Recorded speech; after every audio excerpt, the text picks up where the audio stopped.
It's now been 1 week since the arrest of Sean Diddy Combs. Diddy is now at the Metropolitan Detention Center in Brooklyn, a place that's been described as hell on earth. Fox 5's Lisa Evers is at MDC right now on Diddy's life behind bars. Lisa, what are you finding out tonight?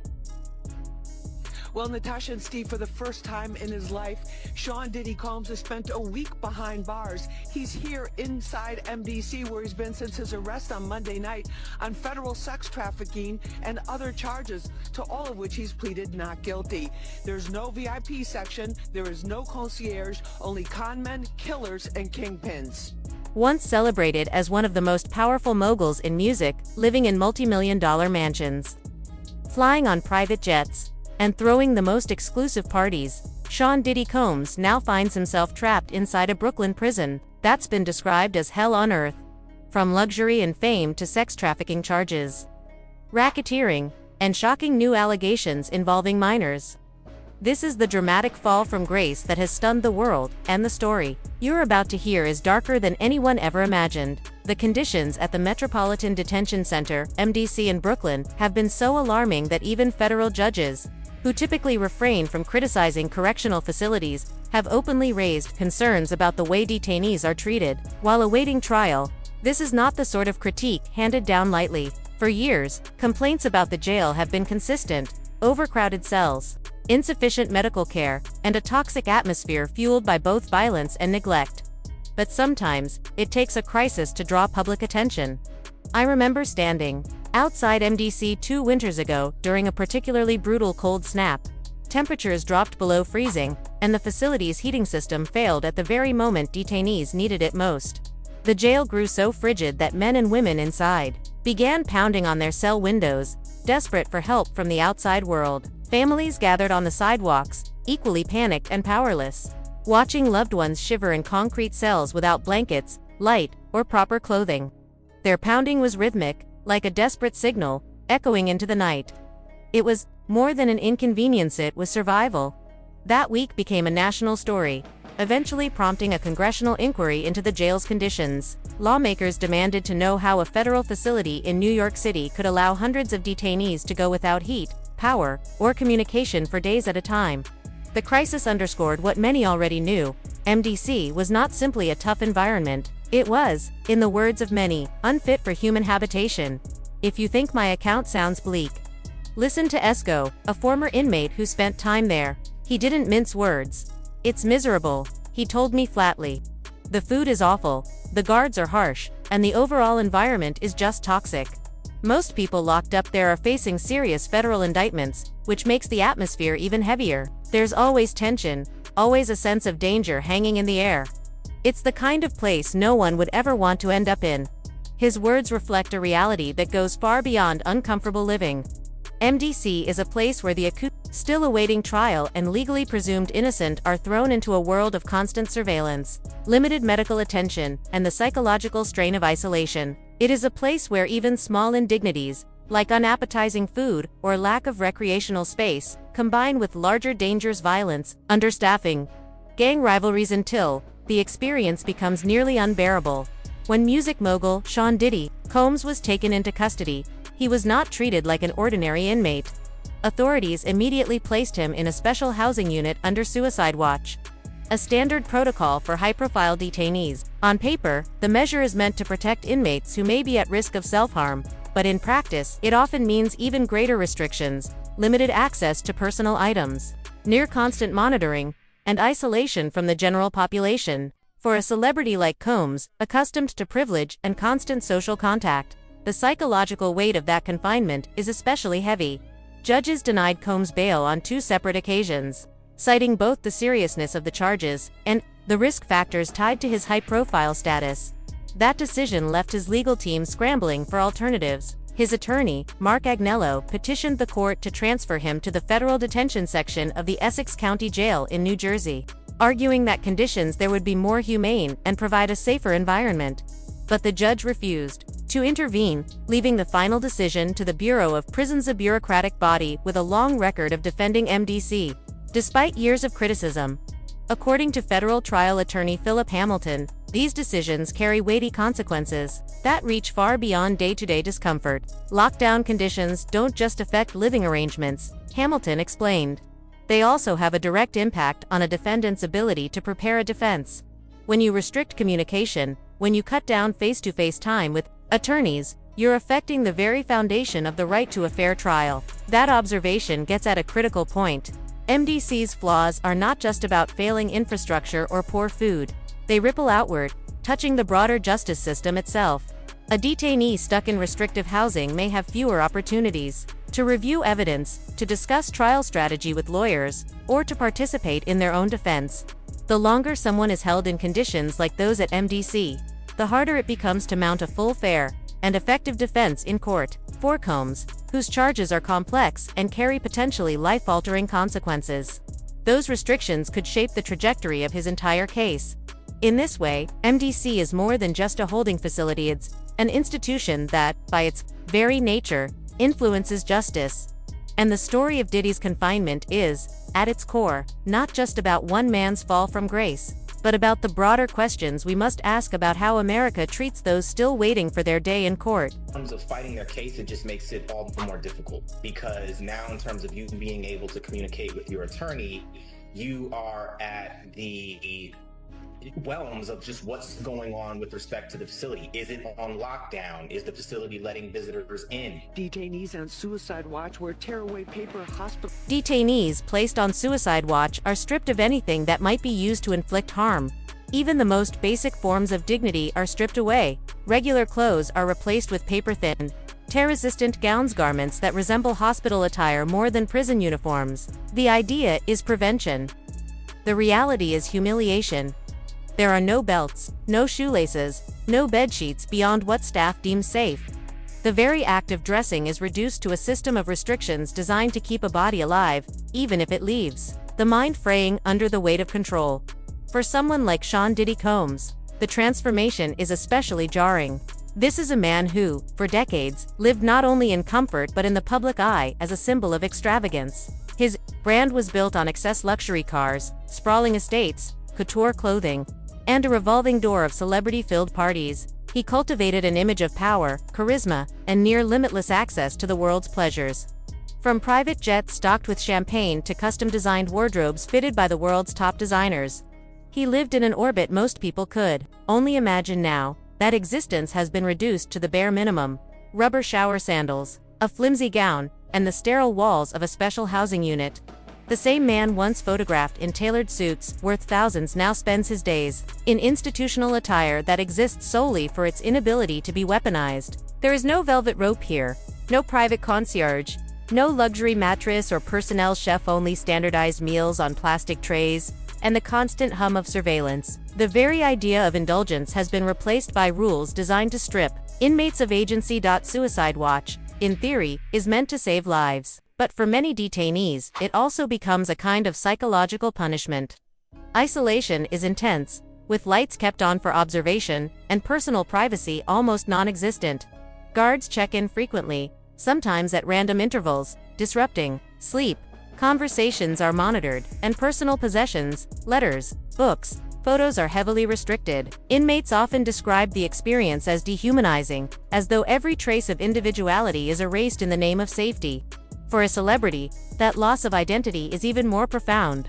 A man once defined by his image is now stripped down to something unrecognizable, a figure forced into anonymity. The symbolism here is difficult to ignore. Diddy, long seen as a towering figure in hip-hop and business, now finds himself subject to the same measures as any other detainee deemed at risk. Status, wealth, and influence carry no weight behind prison walls. Guards do not care about record sales or platinum plaques. To them, he is not a mogul, he is an inmate with a number, monitored like anyone else who enters MDC's special housing unit. It's a leveling of hierarchy, one that starkly highlights the distance between who he was in the world outside, and who he is within these walls. What makes this fall from grace so dramatic is not only the visual contrast: the man who once wore diamond watches now in government-issued slippers, but the mental weight of confinement itself. Experts in correctional psychology point out that suicide watch can amplify feelings of shame and despair. Being deprived of normal clothing, treated as a potential danger to oneself, creates a sense of stigma. It is both a safeguard and a scarlet letter. And for someone like Combs, who has built a career on projecting strength, control, and untouchability, the forced vulnerability is crushing. This new reality underscores a larger truth. Prison does not bend for fame. The system is designed to strip away individuality and impose uniformity, whether the detainee is a billionaire celebrity or a nameless defendant awaiting trial. In that sense, Suicide Watch is not only a protocol, it is a symbolic erasure of status. Diddy, who once measured his life in red carpets, luxury brands, and headline-making parties, now measures it in headcounts, meal calls, and hourly checks from guards. The distance between those two worlds could not be greater, and the contrast serves as a sobering reminder of how far one can fall. We reached out to Combs' attorney but did not get a response. We also reached out to the Bureau of Prisons. They confirmed to us that Combs is in fact detained here at MDC. For how long remains to be seen. We're live at MDC in Sunset Park, Brooklyn. I'm Lisa Evers, Fox. For him to be able to get out at this point, it just doesn't look good. Contact with any other inmates. So for him, it's going to be a little different than for a person like me, where I will go through process and intake, and then they'll assign me a cell, and I'll have a bunkie or a cellmate. And for most inmates, intake means being processed, assigned a cell, and sharing close quarters with a bunkmate in general population. But for someone like Diddy, the experience is far from ordinary. His world of privilege has crumbled overnight. Once surrounded by the comforts of a $48 million Miami mansion, he now sits in a federal jail, facing charges that could keep him locked away for life. The Metropolitan Detention Center, where he is being held without bail after pleading not guilty to sex trafficking and racketeering, is notorious for its chaotic and often brutal environment. Judges, lawyers, and even former inmates have described it as hell on earth. Prosecutors allege that Combs exploited, coerced, and threatened victims to satisfy his desires, safeguard his reputation, and conceal misconduct. The MDC, where he now resides, has a long history of housing high-profile detainees. Names like Ghislaine Maxwell, R. Kelly, Martin Shkreli, and Sam Bankman-Fried have all passed through its walls while awaiting federal trials. Conditions there, however, are far from livable. Judges themselves have called the facility dreadful, and some have hesitated to send non-violent defendants there at all. Violence and neglect are commonplace. In just the last 3 years, 4 inmates have died by suicide. Gang attacks have been caught on camera, including one in which MS-13 members stabbed another prisoner 44 times. Drugs and contraband frequently circulate inside, sometimes smuggled in by staff themselves. According to the Associated Press, at least 6 employees have been charged with crimes over the past 5 years, including bribery and trafficking contraband. Basic human needs often go unmet. In the winter of 2019, an extended power outage left detainees without heat or light, sparking protests from families and advocates. Federal defense attorney Lance Clark, who has represented multiple clients held there, describes MDC as the worst conditions he has ever seen. He recalls how prisoners endured freezing cells, no electricity, and no way to contact loved ones, a situation he calls inhumane. Today, MDC houses roughly 1,200 detainees, serving as the only federal jail of its kind in Brooklyn. But its reputation has been battered for years. Back in 2021, following the fallout from Jeffrey Epstein's death at the Metropolitan Correctional Center, MDC drew fresh scrutiny for its unsafe conditions. Diddy's arrest this past September stunned the world. At 54, the music mogul, who built an empire with Bad Boy Records and countless business ventures, now faces accusations of smuggling, racketeering, and trafficking individuals for prostitution. If convicted, everything he spent a lifetime creating could collapse. His legal team has pushed hard for him to await trial outside of MDC, first requesting house arrest at his mansion and now petitioning for his transfer to a New Jersey facility, citing the jail's record of violence and deaths. For now, he remains in a special housing unit under heightened security. The Bureau of Prisons insists it is addressing MDC's issues, saying they've brought in an urgent response team and added more staff. But critics argue the problems run far deeper than staffing numbers. And is going to mandate that they are responsible for your well-being. They have to ensure the safety of your well-being. A power outage left inmates without light, I understand how cold it must be in those cells, and not to have any electricity, any lights, and to not be able to communicate with your family is just inhumane. The prison has about 1,200 detainees and is the only... Despite his not guilty plea, Diddy's circumstances remain the same. The man who once lived in the lap of luxury now faces the unforgiving isolation of prison.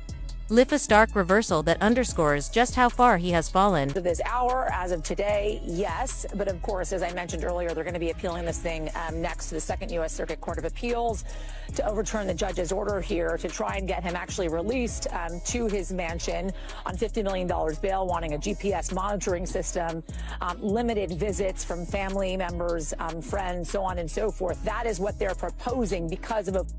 Thanks for watching. Stay updated about breaking news and top stories on the NBC News app or follow us. Second U.S. Circuit Court of Appeals on this order. Of course, the violence I talked about in that piece inside these jail walls.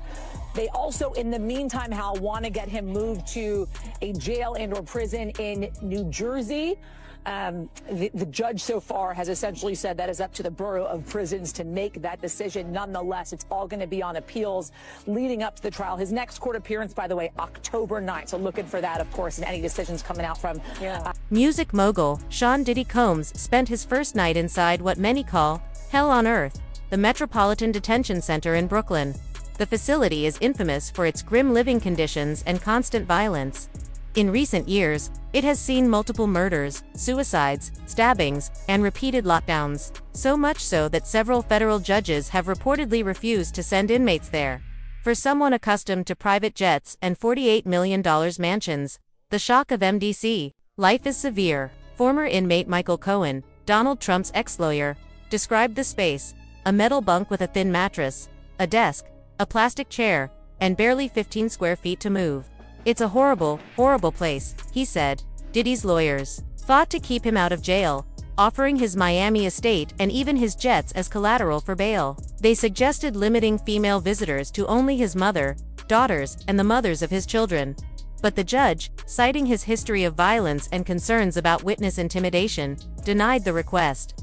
His family looked visibly shaken as they entered court for yet another failed bail hearing. Outside the courtroom, reactions were divided. While some supporters appeared somber, others, including former protege Aubrey O'Day, openly celebrated his downfall, calling it a win for women everywhere. Diddy, however, said little, only reaffirming his not guilty plea. The charges against him paint a darker picture than anyone in the public eye could have imagined.